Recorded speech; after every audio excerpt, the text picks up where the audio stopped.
Hi, I'm Joe Fagan, and welcome to this edition of Discover West Orange. This monthly program, sponsored by the Downtown West Orange Alliance, is dedicated to raising awareness and preserving our rich local history. American history may be better known or seem more exciting and adventurous on a national level with familiar-sounding places and names.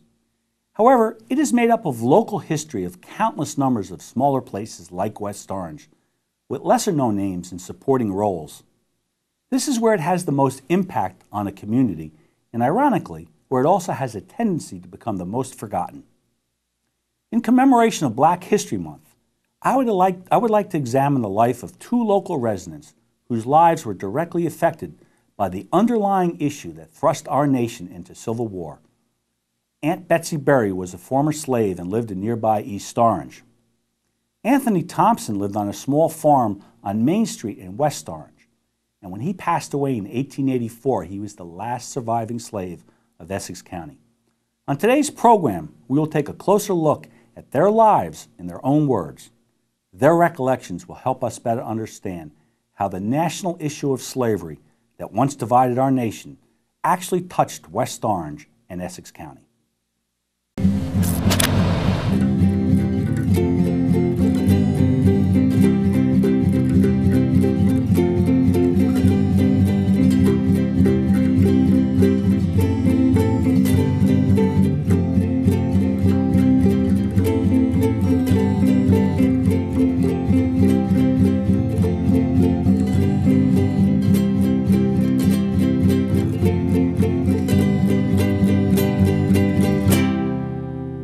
The American Civil War from 1861 to 1865 had ended slavery, but offered no real sweeping changes or immediate widespread effects on abolishing social prejudices or attitudes towards African Americans.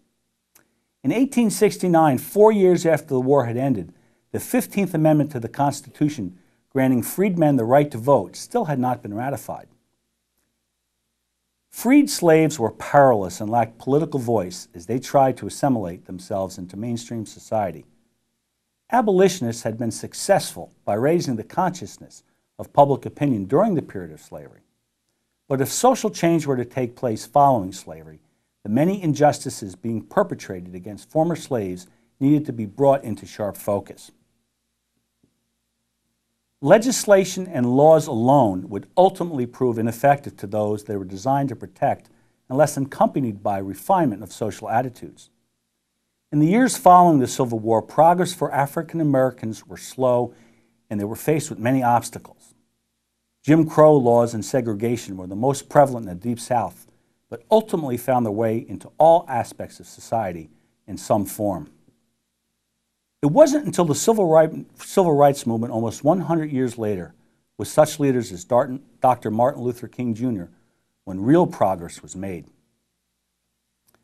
The lives of slaves certainly was a dreadful existence during a dismal era in this nation's history. It robbed each individual of their personal identity and freedoms. It also inflicted deep emotional pain by separating many families forever.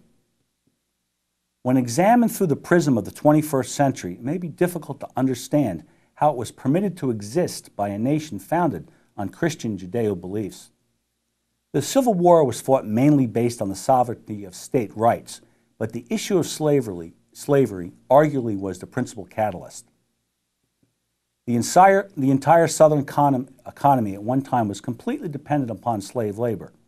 New Jersey and West Orange may seem far removed from the issue of slavery, but it was the last northern state to abolish slavery. These banners along Main Street create a welcoming appeal and can be found all across the Main Street corridor stretching from Eagle Rock, Torrey Corner, St. Mark's, and the Valley. Torrey Corner is at the intersection of Washington and Main Street and is perhaps one of the oldest sections along Main Street.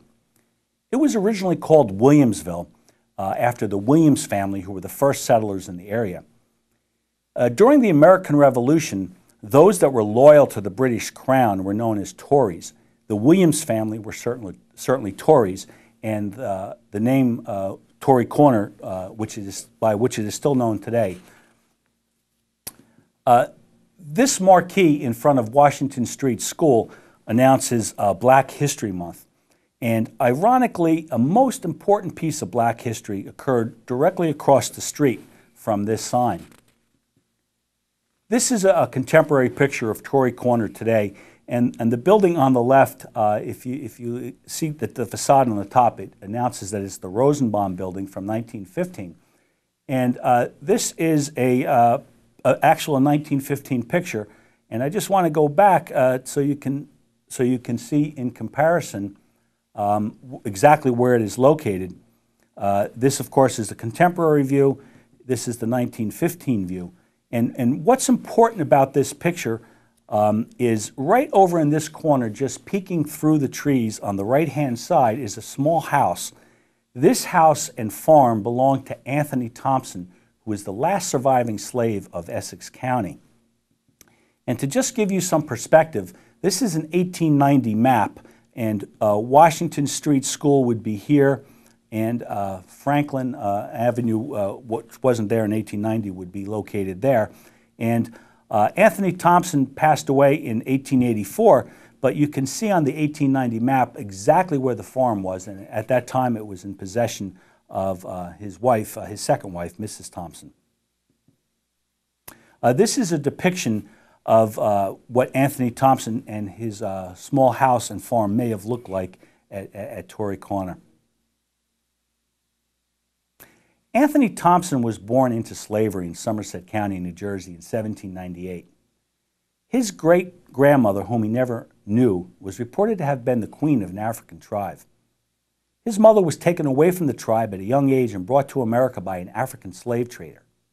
By 1798, she was enslaved and property of the family of the Reverend Philip Dury of the Dutch Reformed Church in Raritan, where Anthony was born. By subsequent sales, both Anthony and his mother became the property of Samuel M. Ward of what was then known as Cranetown and today as Montclair. When Mr. Ward died in 1822, he left in his will that Anthony should be given his freedom. Mr. Ward also left a small amount of money to help Anthony make a life for himself as a free man. Anthony was just 34 at the time he was given his freedom. His mother had previously been freed before Mr. Ward's death. Anthony's mother, however, was incapable to make a life for herself, mostly due to the limitations of old age. It was the custom at that time to sell the poor who were dependent on public charity to the highest bidder. As a free man, Anthony purchased his own mother at public auction for $100 and cared for her until her death. Also as a freed man, Anthony began working for Benjamin Williams at Torrey Corner in West Orange. Williams was a prominent man in the Orange area whose family was among the original settlers. Anthony Thompson, or Uncle Anthony as he was known, was able to make a living over the years by working for 5 generations of the Williams family. He eventually purchased a home that once stood at the present-day corner of Main and Washington Streets at Torrey Corner in West Orange. It was reported that Anthony obtained a fair education, which likely meant that he learned to read and write. Anthony Thompson was married twice but never had any children, and he belonged to the First Presbyterian Church in Orange. 2 years before Uncle Anthony passed away, he and another former slave named Aunt Betsy Berry, living in nearby East Orange, gave an interview to the New York Times. In that interview, they both talked about their recollections about slavery and their lives in New Jersey. When we return from the break, we will be joined in studio by both Uncle Anthony and Aunt Betsy to hear their timeless and relevant message. They will be portrayed in character by Greg and Linda Bullock. Greg and Linda are West Orange residents and founding and active members of the West Orange African Heritage Organization. Greg was just recently named Citizen of the Year at the annual West Orange Chamber of Commerce breakfast. Greg has also worked on the West Orange Human Relations Commission since its inception and has been on the West Orange Zoning Board for 10 years. Greg and Linda will give a contemporary voice to Uncle Anthony and Aunt Betsy in a recreation of an interview originally given to a New York Times reporter in 1882. We'll be back in a moment. Hi, my name is Megan Brill. I'm the Executive Director with the Downtown Alliance. We're very excited to sponsor Joe Fagan's TV show, Discover West Orange. We hope that you'll find something interesting in the show and want to check it out for yourself downtown. While you're there, we hope you enjoy some coffee or a store that interests you and come back again real soon. Mr. Thompson, welcome to the program. Well, thank you. Is it okay if I call you Uncle Anthony? I seem to recall that that's what you were best known at. Oh, sure, sure. Everyone here in the Torrey Corner area has known me for years and years, and everyone refers to me as Uncle Anthony. So, Okay, I just don't mean any disrespect. Tell us, sir, when were you born? I was born in 1798 out in the Somerset County. In Raritan, Somerset County. And how is it you came to be in Essex County? Oh, my mother and I was sold off to the Still family up in these parts when I was just a little boy, and then later sold to the Ward family in Cranetown after that. And of course, Cranetown would be current-day Montclair. Yes. Did you know your father at all? I did not. I know that he was out in the Somerset County where I was born, but when my mother and I were sold together to the Still family, I never saw him again. Of course, it was common in those days for, sadly, for slave families to be separated, and some permanently. How did you obtain your freedom? Well, when I was a young man working for Mr. Ward, he put in his will that upon his death I would get my freedom. And when he died, I did.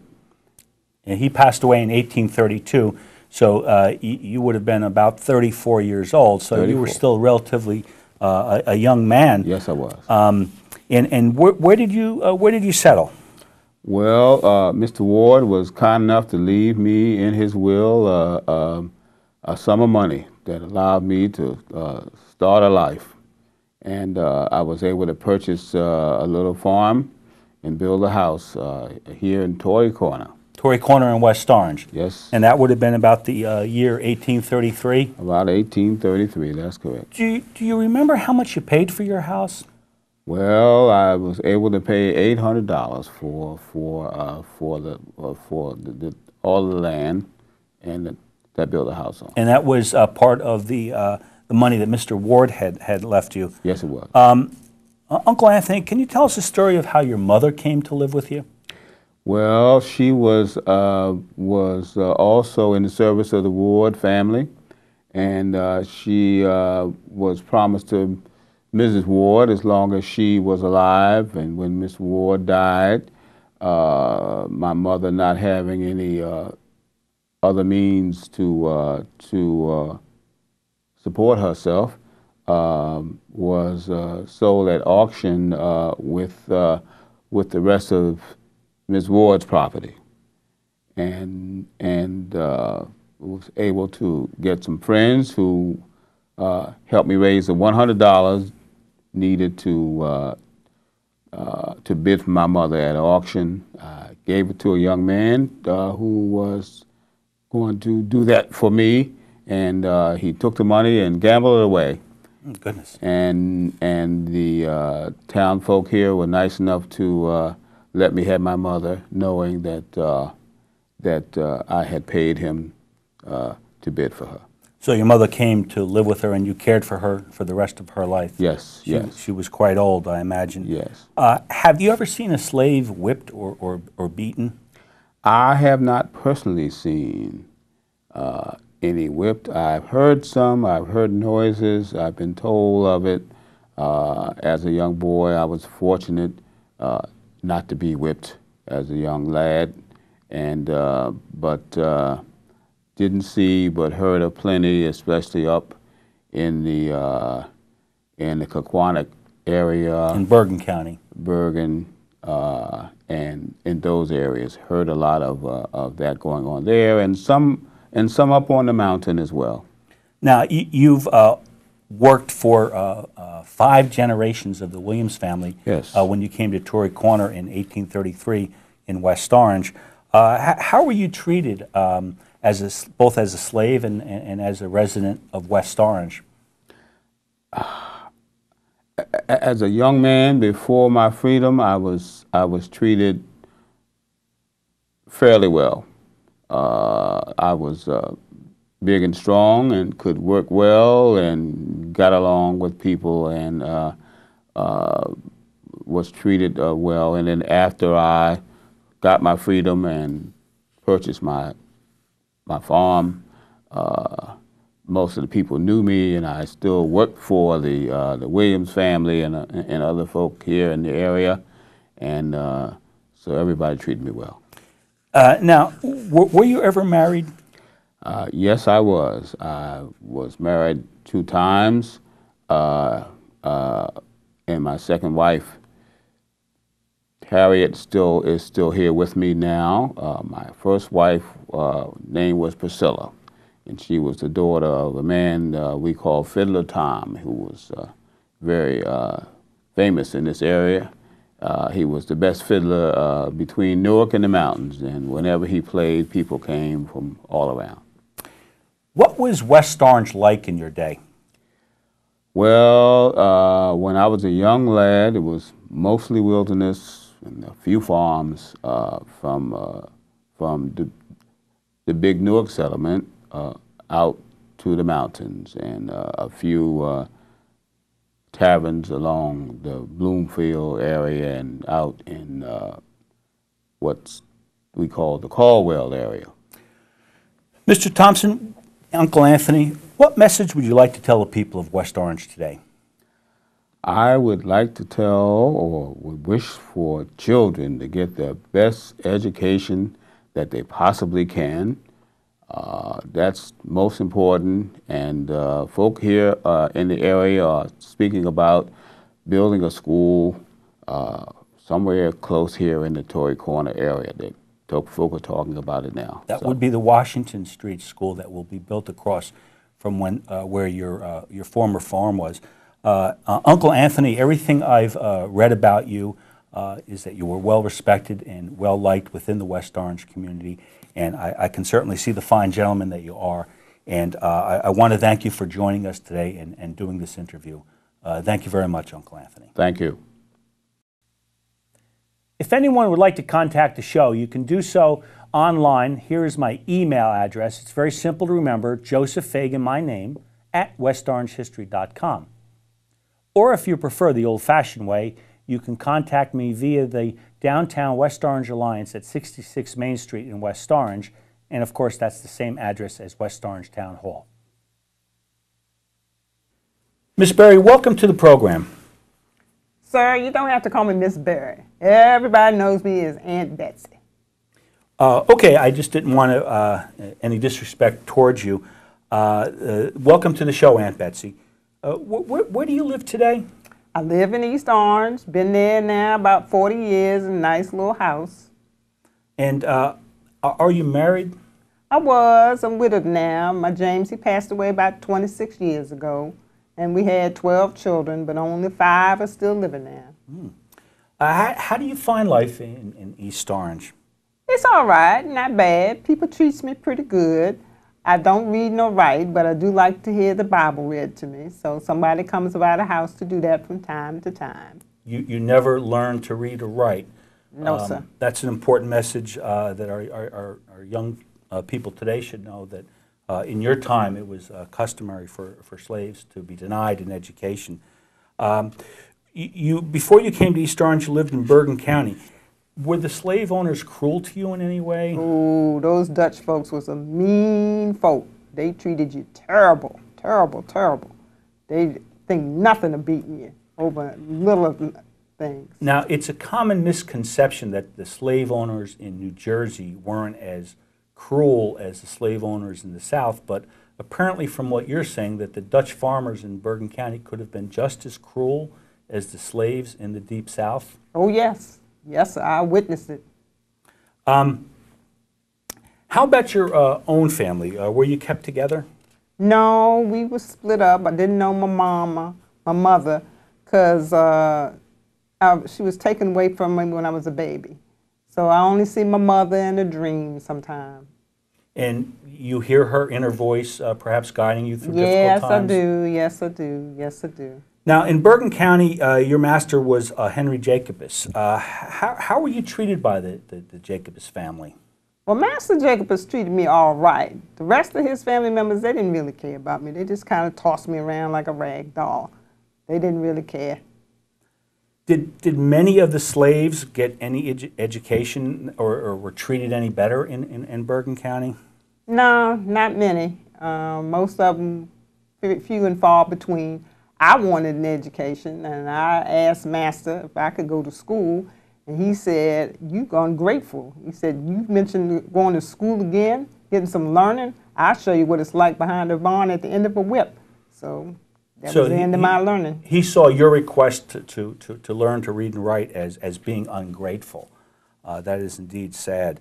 How many slaves did a Dutch farmer have? Oh, they had anywhere from maybe 3 to up to 20, depending on the size of the farm. And have you ever been whipped as a slave? Well, there was one incident when the Jacobus went to church, and the daughter-in-law asked for some applejack out of the cellar. And it was Sunday. I said, "No, you get it." Well, she went to get the whip, and then I was real big and strong then. I pulled on that dark hair of hers, pulled her down to the floor. When she screamed, I ran off. When the master came back, he said, found out what happened. He said, "I'll be the one doing the whipping around here, not you," talking to the daughter-in-law. Well, Aunt Betsy, you may have been big and strong physically then, but at age 85, I can still see that you still have some fight in you, if I may say. How did you get your freedom?